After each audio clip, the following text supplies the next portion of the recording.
Hello,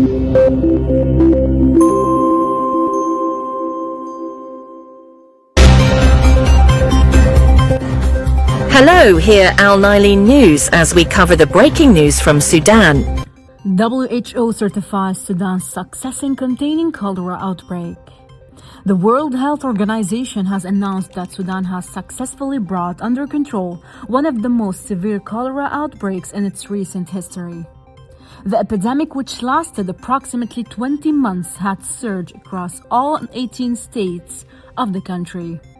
According to the WHO, intensive oral cholera vaccination OCV campaigns conducted throughout 2025 were instrumental in protecting more than 12 million people. The organization emphasized that this achievement serves as a testament to how robust public health cooperation can halt the spread of dangerous pandemics, even under the most challenging circumstances. Looking ahead, the WHO stated that it requires approximately $690 million in 2026 to sustain emergency health response operations across the eastern Mediterranean region. The organization highlighted a critical funding gap, noting that current available resources fall short of requirements by nearly 70%. This deficit threatens to undermine health response capabilities in several countries currently grappling with escalating humanitarian and health crises. Sudan's industrial sector faces $58 billion war toll, calls Mount for Independent Reconstruction Commission. The Sudanese Federation of Industries has revealed the staggering economic cost of the ongoing conflict, estimating industrial sector losses at between $50 billion and $58 billion. While initial preliminary figures suggested damages could soar to $80 billion, the Federation has now reached a consensus of the current multi-billion-dollar estimate. According to Abbas Ali al-Sayyad, the Secretary General of the Federation, data from the Ministry of Industry highlights the extensive physical toll on the nation's infrastructure, as the total facilities affected reach approximately 1,800 industrial units and at least 650 factories have been completely destroyed. To manage the fallout, al-Sayyad is advocating for the establishment of an independent reconstruction commission. This proposed body would bypass fragmented individual initiatives in favor of a unified national strategy.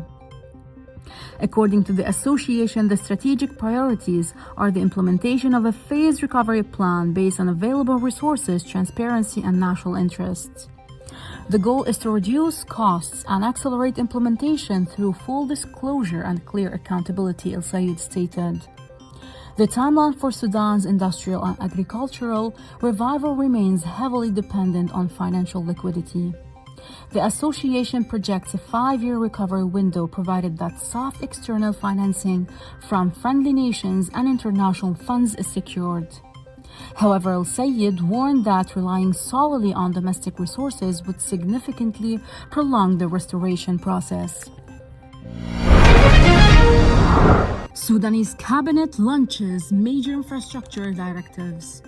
In its second meeting of 2026, chaired by Prime Minister Dr. Kamal Idris, the Sudanese cabinet confirmed the official relocation of all government ministries back to the capital, Khartoum.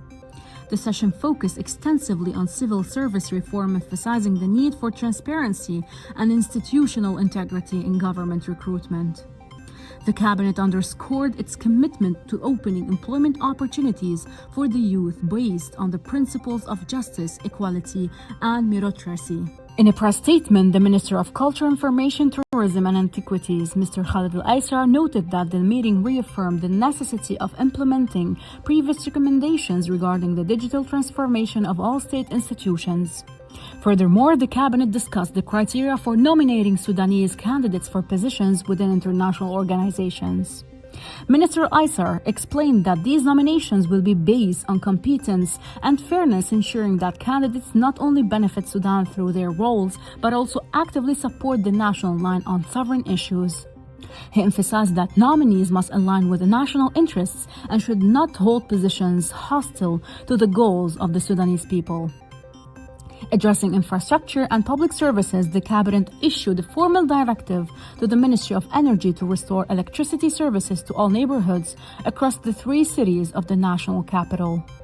Additionally, the ministry was instructed to expedite the installation of lighting across all major thoroughfares in Khartoum.